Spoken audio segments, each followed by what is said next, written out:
पर इसराइल में जुल्म हुआ है तो आज उन्होंने आवाज उठाई है, वो एकदम यकता है बिल्कुल। वो कहते हैं अगर जुल्म होगा तो हम भी साथ खड़े हैं, लेकिन हमें इतनी शर्म नहीं आ रही, इन 57 कंट्रीज को शर्म नहीं आ रही है। देखें वो अभी हमारा सऊदी अरब है, क्या एक्शन लिया? Official statement pass, official statement भी पास नहीं किया, इसराइल ने हिंदुओं के लिए की है। तो वही तो क्या कह सकते हैं।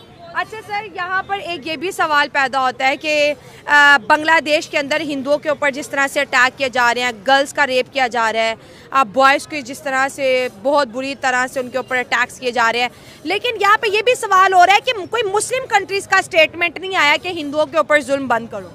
ये भी तो दूसरा पहलू है। हाँ। नहीं, इस तरह बिल्कुल भी नहीं होना चाहिए, हमें आवाज़ उठानी चाहिए।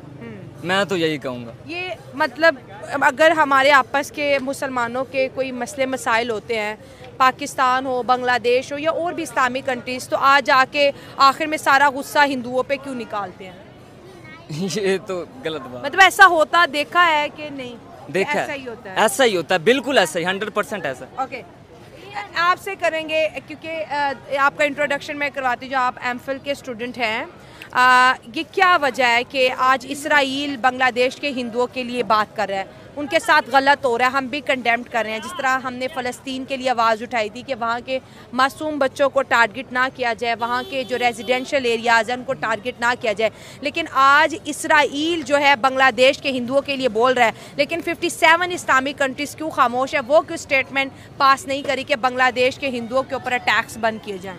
देखें, जो मजालिम फ़लस्तीन पे हुए हैं, हमास में हुए हैं, उनके बरक्स ये तो कुछ नहीं है। अच्छा, ठीक है, ये एक छोटा सा हिंदुओं की अक्सरियत नहीं है, मिनोरिटीज़ में है। 1.5 करोड़ की आबादी है। बिल्कुल 1.5 करोड़ की आबादी है। आप बात करें इंडिया की पावर की बात करें कि हिंदुओं के ऊपर अटैक्स हो रहे हैं, तो इसराइल बोलता है, मतलब कि अमेरिका बोल रहा है, ये जो सॉफ्ट पावर है जिसको इंडिया ने पूरी दुनिया में डेवलप कर ली है, इसके ऊपर आप क्या कहेंगे? जी देखें, फर्स्ट ऑफ ऑल ये कि इंडिया एक बहुत बड़ी मार्केट है, ठीक है।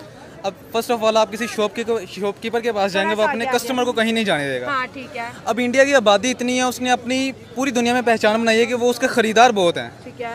अब पूरी दुनिया से वो माल लेता है, अब कोई चाहेगा नहीं कि हमारे कस्टमर जाएं, ठीक है। और दूसरी बात ये हमारे पास आती है कि अगर ये सारे यहूद नसारा एक जगह पे इकट्ठे हुए ना, ये पहली दफ़ा नहीं हुआ। अच्छा, ये इस्लाम की तारीख में है कि यहूद नसारा कभी भी मुसलमानों के दोस्त हो ही नहीं सकते। अच्छा, और ये ना ही परेशानी वाली बात है कि एक जगह पे ये एक साथ इकट्ठे हुए हैं। हाँ। और ये मुसलमानों पे त्याग क़यामत तक इसी तरह जुल्म ढाते रहेंगे। अच्छा। ये मौजूद है तारीख में भी, इस्लाम यही है, और ये ढाते रहेंगे, मतलब मुसलमान पिसते रहेंगे। अच्छा। लेकिन जब तक मुसलमान कुरान तालीमात इस्लाम की तालीमात पर अमल करते रहेंगे, फिर वो ये है कि वो उनके जो ज़वाल इस टाइम मौजूद हुआ वो ख़त्म हो सकता है, वो अरूज में आएंगे।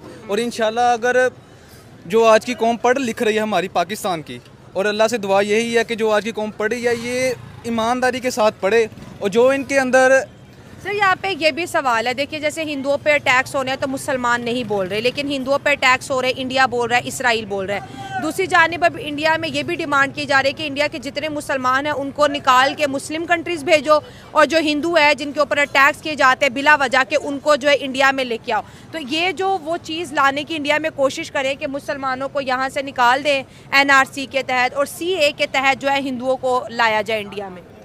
जी देखें, सबसे पहले ये है कि मुसलमान जिस कंट्री में भी रहता है ना, वो उसकी कंट्री होता है, चाहे वो किसी गैर मुस्लिम कंट्री में रह रहा है या मुस्लिम कंट्री में रह रहा है, ठीक है, वो उसका अपना घर होता है।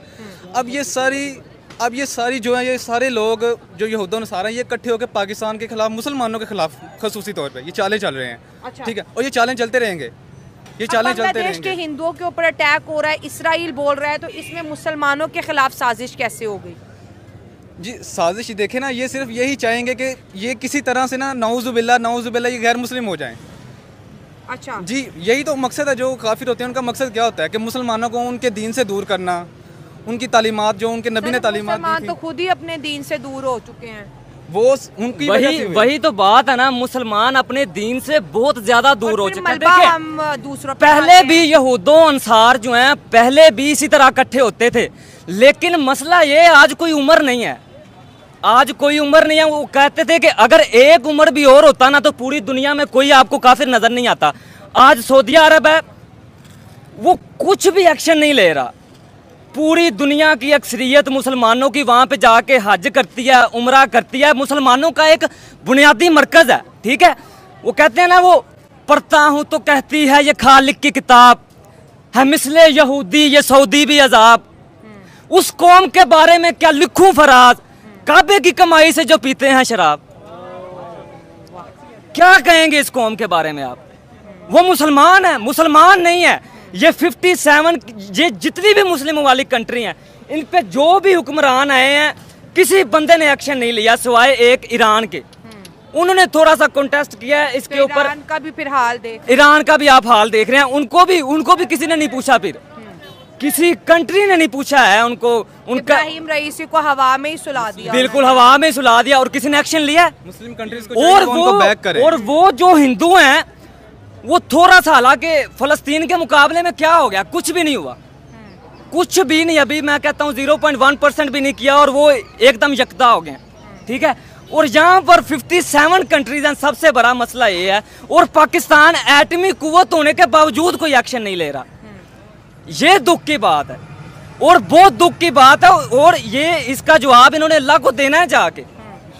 और देखे ना, इसीलिए तो ये हमारी कौम का हाल ये हो रहा है। अभी हुक्मरान नहीं अच्छे हैं। अल्लाह ताला ने फरमाया कि जब मैं किसी कौम से नाराज होता हूँ तो निकम्मी हुकूमत देता हूँ उनको। तो निकम्मी है, डल्लों की हुकूमत है। उनको किसी के सामने बोलना नहीं आता है। अगर वो किसी फॉरेन स्टेट में जा रहे हैं तो उनको बोलना भी नहीं आता है कि मैं बात क्या कर रहा हूँ। क्या वो एक जो हुक्मरान होता है वो कौम की सरबराही करता है, उसका हेड होता है, ठीक है। उसके वो मतलब कि कौम को रिप्रेजेंट कर रहा होता है। इमरान खान अगर कहीं बाहर जाता है फॉरेन में, तो वो पता चलता है कि यार कोई बंदा गया है, कोई इंसान गया है। उसकी जब वो प्राइम मिनिस्टर था तो पाकिस्तान की एक वैल्यू ही और हो गई थी। पाकिस्तान में सब कुछ है, लेकिन एक हुक्मरान नहीं है। हम तरीक देखें ना तो हम क्या क्या नहीं बने। हम जंग के मैदान में सुल्तान टीपू हैदर बने, वलीद की तलवार बने, फारूक की ललकार बने। हम शायरी में शहराजी बने, नगमागिरी में फिरदौसी। हम साज बने तो बुल्ले शाह, हम सोज बने तो वारिस शाह, हम अक्ल बने तो शाह लतीफ़, हम वजद बने, हम रक्स बने, सियासत में इमरान बने, करोड़ों दिलों की जान बने। क्या बात है। बांग्लादेश है या कोई भी मुल्क है, वहाँ पे जो माइनॉरिटीज़ के राइट्स हैं वो उनको दिए जाने चाहिए। वो किसी भी जगह पे डिस्टर्ब नहीं, किसी भी जगह पे नहीं होने चाहिए। ठीक है। तो सेकंडली, अगर इसराइल बात करता है हिंदुओं के बारे में या इंडिया के बारे में, तो वो एलाई हैं उनके, जबरदस्त है। हाँ, वैसे तो उन्होंने अपने एलाई के हक में बात की है, लेकिन इसराइल के मुंह से कोई इंसानियत की बात जचती नहीं है। अच्छा। क्योंकि जब हम देखते हैं फ़लस्तीन में आपने 40,000 बच्चे ही स्लाटर कर दिए हैं, उनको शहीद कर दिया है, तो ये सिर्फ अपने किसी एलाई के हक में तो बात कर सकते हैं, otherwise they are not human being.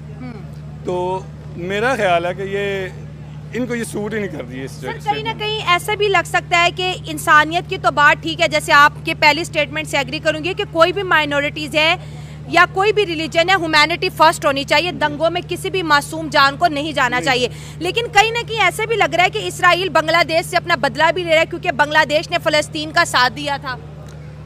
हाँ, ये इसीलिए है, अदरवाइज तो इसराइल से हम कुछ किसी तरह की ऐसी तो कर नहीं सकते। ठीक है। तो मतलब इसराइल को ट्रबल नहीं हो सकती। ट्रबल इसराइल को तो हो ही नहीं सकती। अच्छा। वो उनसे